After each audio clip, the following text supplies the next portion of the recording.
Hola amigos, ¿cómo están? Bienvenidos a su canal Orientación Constructiva. El día de hoy vamos a hablar sobre hábitos, estrategias y técnicas de estudio. Hablaremos sobre las habilidades del pensamiento. La habilidad es la capacidad y disposición para poder realizar algo. Las actividades racionales del intelecto y las abstracciones de la imaginación son las responsables del desarrollo del pensamiento. Es importante destacar que las habilidades del pensamiento pueden ser innatas o desarrolladas a partir del entrenamiento, la práctica o incluso la experiencia. Por una parte, tenemos a la memoria, que es sencillamente esta capacidad que tiene nuestro cerebro para poder recordar. Por otro lado, tenemos a la atención, que es la aplicación voluntaria de la actividad mental o de los sentidos a un determinado estímulo o a un objeto mental o sensible, es decir, enfocarnos en algo que necesitamos o queremos aprender. Posteriormente tenemos el razonamiento.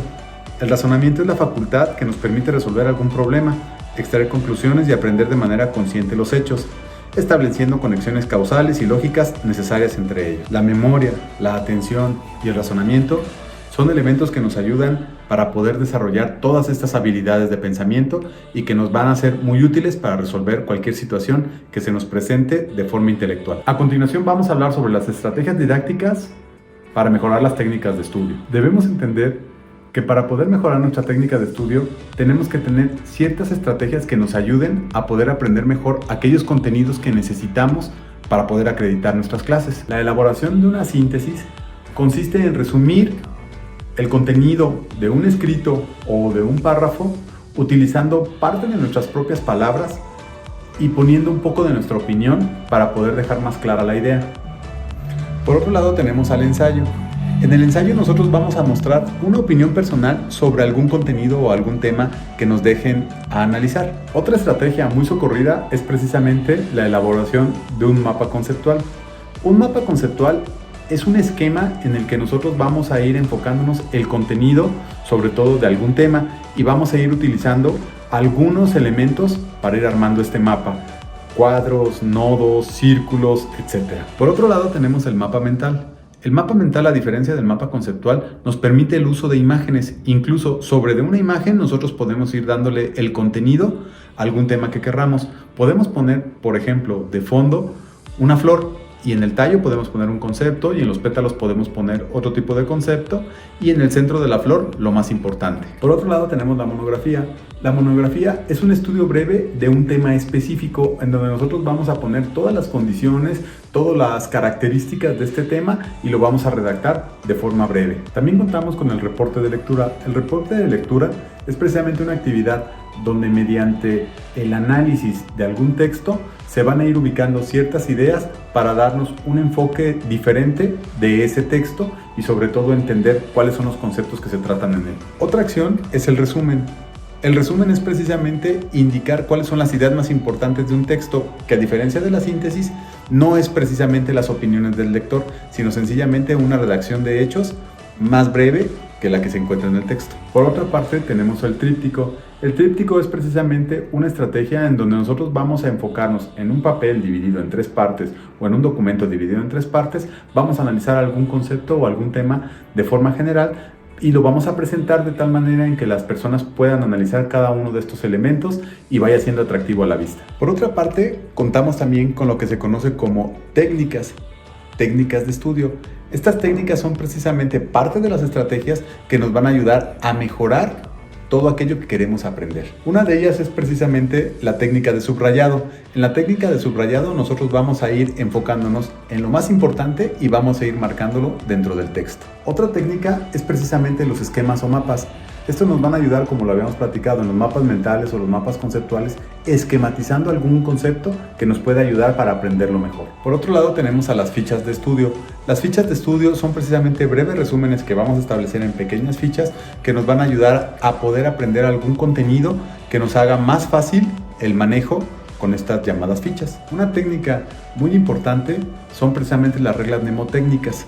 Las reglas mnemotécnicas consisten en hacer una especie de esquema en el cual nosotros vamos a ir enfocándonos de lo que se trata el contenido. Por ejemplo, vamos a poner en un escrito, en una sola palabra, vamos a poner la primera letra de un concepto que nosotros querramos aprender. Como por ejemplo, Si queremos saber cómo se llama la Organización de Naciones Unidas, simplemente nosotros ponemos la palabra ONU, donde al principio va la O de organización, la N de naciones y la U de unidas. Y con eso vamos a aprender un concepto. Esto nos puede ayudar para que recordemos esta breve palabra y se abran conceptos más amplios. Finalmente, para que tengamos un buen resultado, lo que nosotros tenemos que hacer es pasar por un proceso de adaptación de nuestra metodología de estudio, dependiendo del examen que vayamos a realizar. Recuerden que tenemos exámenes donde vamos a hablar sobre un razonamiento o sobre una deducción, y tenemos exámenes que son meramente memorísticos, donde solamente tenemos que aprender conceptos. Por otro lado, también tenemos exámenes donde vamos a colaborar con otros compañeros. Tenemos algunas pruebas que tienen que ver mucho con nuestra manera de pensar en cuanto al concepto. Por tal razón, debemos tener muy en claro qué tipo de examen es el que vamos a realizar y cómo nos debemos preparar para él. Es muy importante entender que para poder tener éxito dentro de nuestros hábitos de estudio, pues tenemos que hacer eso precisamente, formar hábitos, establecer horarios, tiempos, momentos en los que nos vayamos a poner a trabajar. No podemos improvisar si queremos tener un buen resultado. Lo único que nos va a dar un buen resultado es precisamente la planeación del objetivo que estamos buscando. ¿Y cuál es ese objetivo? Pues precisamente es acreditar una materia. Tenemos que trabajar previamente, establecer la hora del día, los materiales necesarios. Incluso si vamos a trabajar con alguna persona, ponernos de acuerdo para la fecha, la hora, el tiempo y los contenidos necesarios. Finalmente, el éxito siempre va a depender del tiempo que nosotros invirtamos previamente para obtener un resultado.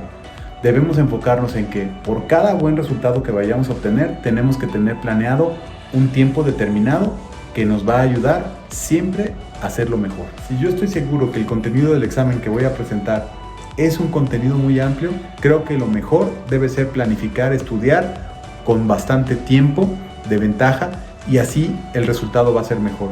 Si tengo un examen para el día viernes, yo recomiendo que mínimo se estudie 4 o 5 días antes previo a esa evaluación. Y por último, debemos aprender que cada uno de los contenidos tiene que ser algo significativo para nosotros, que nos recuerde a algo que sea factible y que nosotros ya hayamos aprendido. Si encontramos en los conocimientos algún aprendizaje previo que nos lleve al nuevo aprendizaje, yo les aseguro que el éxito va a estar garantizado. Bueno, me despido de ustedes. Espero que este pequeño video introductorio sobre las técnicas de estudio haya sido de su agrado y sobre todo que hayan obtenido algún tipo de aprendizaje nuevo para poner en práctica. Esto fue Orientación Constructiva. Nos vemos más adelante.